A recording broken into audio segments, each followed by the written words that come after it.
আসসালামু আলাইকুম গাইস, আজকে আমি চলে আসছি গাবতলী হাটে আমার ফার্মের জন্য একটা গরু নিতে। তো গরু দেখতাছি, মানে গরুর দাম বর্তমান অনেক হাই।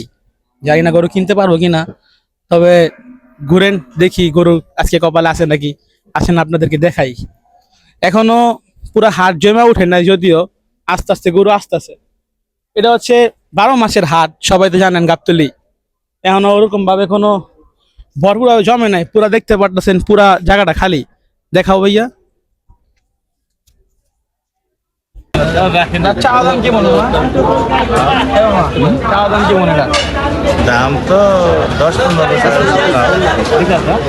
রাখার দাম কত? 5,000 1,5,000।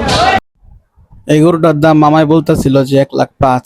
গরু অনুযায়ী দাম বেশি, তাই আমরা এটি স্কিপ করে আগে বাড়তে শুরু করলাম।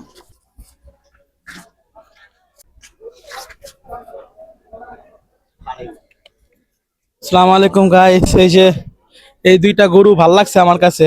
আপনার কাছে কেমন লাগছে? মাশাআল্লাহ, গরুটা ভালো আছে, নেওয়া যায়? নেওয়া যায়, কিন্তু দাম যে আচ্ছা, দেখি আমরা দামাদামি এখন দামাদামি পর্যায়ে যাবো। গরু দুটা দেখাও ভাই ভালো করে একটু। আমার কাছে সবচেয়ে বেশি ভালো লাগছে লাল গরুটা। গরুটা মাশাআল্লাহ সার একটা গরু, খুবই দারুণ একটা গরু। ভাই, আপনার কাছে কি মনে হয়? গরুটা অনেক মাশাআল্লাহ অনেক বেশি সুন্দর আছে। দেখি এখন দামের দিক দিয়ে কি হয়। দেখি দামের দিকটা কি হয় গাইস। যদি দামে হয়ে যায় ইনশাল্লাহ নিয়ে নিবো। আরেকটা আছে ওইদিকে, এটাও দেখছি, নিলে দুইটা একসাথে নিব। এই যে একটা হচ্ছে ব্রাউন কালারের মধ্যে, আরেকটা হচ্ছে রেড কালারের মধ্যে। নিলে হচ্ছে আমার দুইটা গরু লাগবে আজকে, দুইটাই নিব নিলে। দেখি দামাদামি করে ব্যাপারী ভাই কি বলে। এতক্ষণ যে দুইটা গরু দেখলেন, ব্যাপারীর সাথে দামে বনে নাই, তাই নেওয়া হয় না। আর তারপর সামনে আগে বাইরে দেখলাম এই ছোট বাছুরটা, আমার কাছে অনেক ভালো লাগছে, তাই একটু দেখতেছিলাম দাম। বাচ্চা তো এমনি অ্যাক্টিভ নাকি? ফাইনালি হচ্ছে আমাদের গরু কিনা হয়ে গেছে। তো ব্যাপারীরে টাকা বুঝাই দিয়ে আমরা গরু নিয়ে চলে আসছি।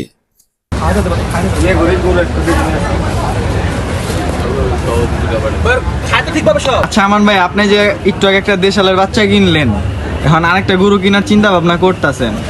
ভাই, গরু কেনার তো চিন্তা আছে, দেখেন পুরা জায়গাটা খালি, মানে গরু খুবই কম। আর যেগুলি আছে ভাই, ওগুলির দাম চাইবে মারাত্মক দাম। একটু আগে একটা গরুর দাম করলাম, কত গেল এটা?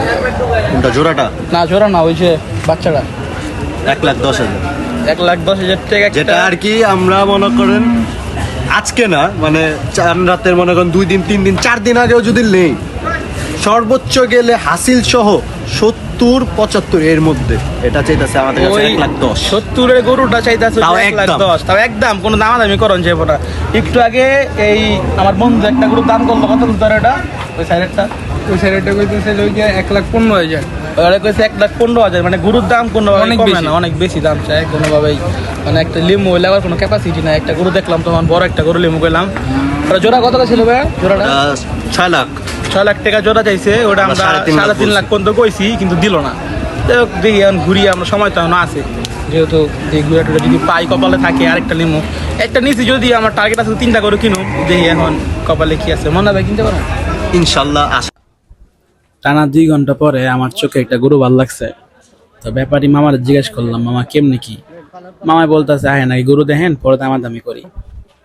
তো মামা বলতেছিল যে 1,90,000 টাকা রাখা যাব। আমি একটু কম টম রাখার কথা বলতেছিলাম, দামাদামি করতেছিলাম। মামা কোনো মতেই দাম ছাড়বই না। আপনারা তো জানেনই যে গরুর ব্যাপারই পটানো হচ্ছে, মেয়ে পটানোর থেকে কষ্টের বিষয়। তো যাই হোক, সব কিছু শেষে গরুটা আলহামদুলিল্লাহ কিনা হয়ে গেছে। কেনার পরে গরুটা আমরা হাসিল রুমে পাঠিয়ে দিছি।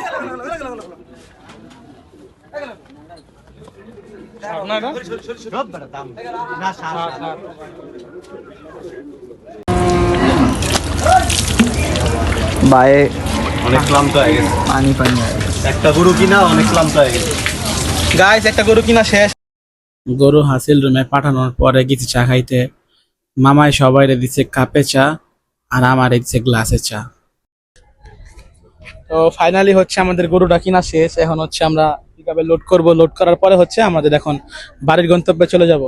তো আজকের ব্লগটা এই পর্যন্ত। সবাই দোয়া করবেন, সাপোর্ট করবেন। সাপোর্ট করলে সাপোর্ট পাবেন, সাপোর্ট করলে পাশে থাকবেন। I love you.